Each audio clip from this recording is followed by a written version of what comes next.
Hello guys, welcome back to Writer's Tales, The Last Adventures. This is installment number 22, and this is Aoife. We are on the starship SF Andego, which is a military ship by the US government. Basically, US soldiers have been going to this planet to fight up against an alien insectoid race, of course, because it's taking down the solar system, is actually deploying attacks on other planets, of course, colonies, whatever. And obviously the US decided to take their own matters in their hands and take everyone with a lot of firepower on and destroy those insect creatures, of course. In doing so, they sort of do well. It's like sort of the same thing, really, like they do with Vietnam. And, just bomb the hell out of it, of course. Take down the warring soldiers, the sort of just everything, really, of course. And in doing so, they sort of succeeded in doing that, just shooting, massacring, whatever, of course. And so they go back to like sort of like a debriefing, really, and on the starship. But something's on the ship that has sort of crept up, like sneaked on, and is actually killing the soldiers one by one. But it's also shapeshifting them. What basically means, well, someone or an alien creature is pretending to be one of the soldiers, disguised as soldiers, and just massacring them one by one with horrific horrors, just anything really, to be honest. And you can see the picture.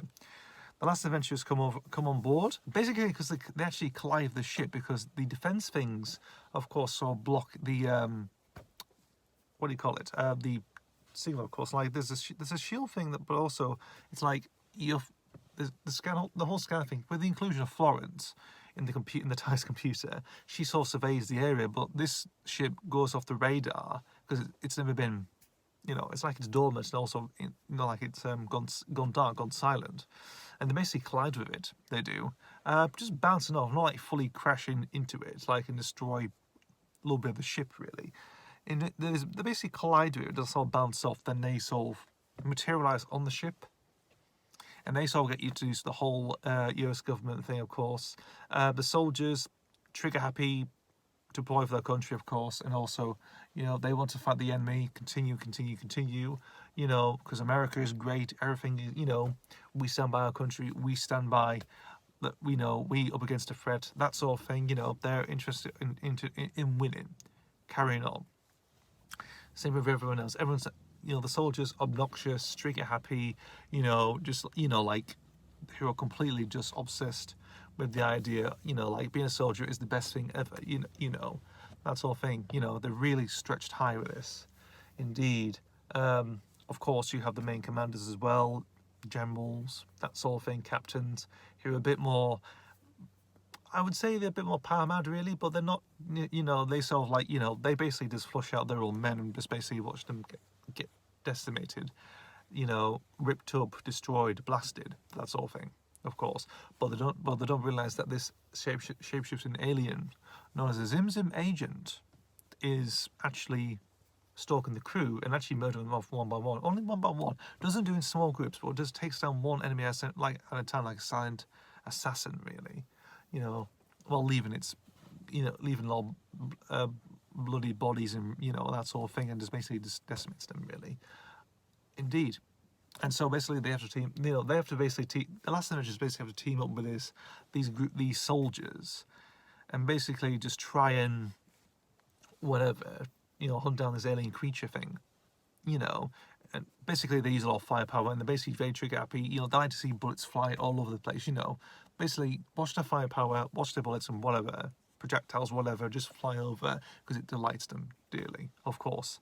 Obviously the minds are just completely fucked at this point, with this whole war going on between the whole humans and the whole insect race, of course, which we never actually knew about, really.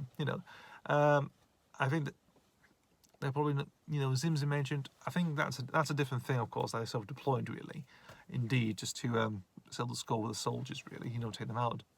But without them just becoming like a bit of a horde and really just like taken to the air, really, that sort of thing. So this story I written many years ago, actually. It had a working title called Homecoming, and obviously it's inspired by Starship Troopers, really, because obviously the Paul Verhoeven film from 1997, of course, The Thing from Another World is heavily influenced as well. So that you basically got them two films really meshed together. So that becomes that story.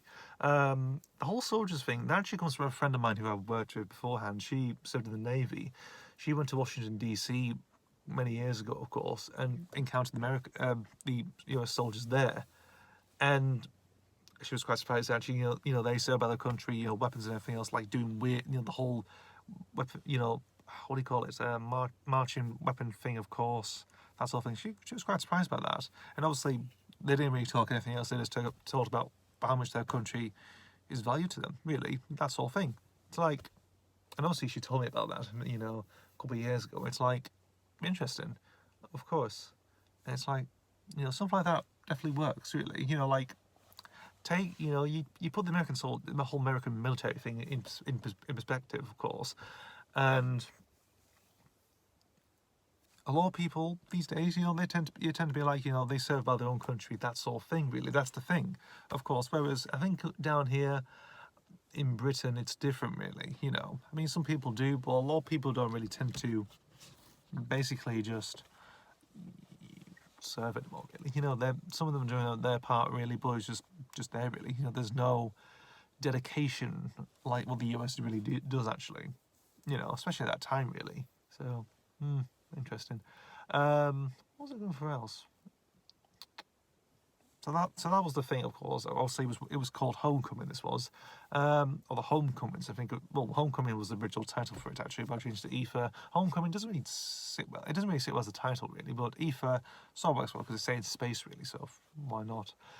You have the sort of fascist thing, of course. That was included in Starship Troopers. Also, I think in like the Paul Verhoeven films, RoboCop and Starship Troopers, you get that sort of American fascist thing, of course, and also the whole thing of like sending people to their deaths, really, on the front line, that sort of thing. That's all, again, a relatable thing, really. Sort of obvious thing to be included in here. And so, yeah, just that sort of thing. It's a very decent story. It's an old story I've written quite a while, actually. Like a fan, again, one of those fan audio stories I never came to be, really. So that basically came from there. And, yeah, just ended up here, really. But it's a good story. That wasn't really worth didn't want to waste, really. So I thought I'd put it on here. Good enough, it is. So that's Aoife. Thank you guys for watching, as always. See you for the next video, and goodbye.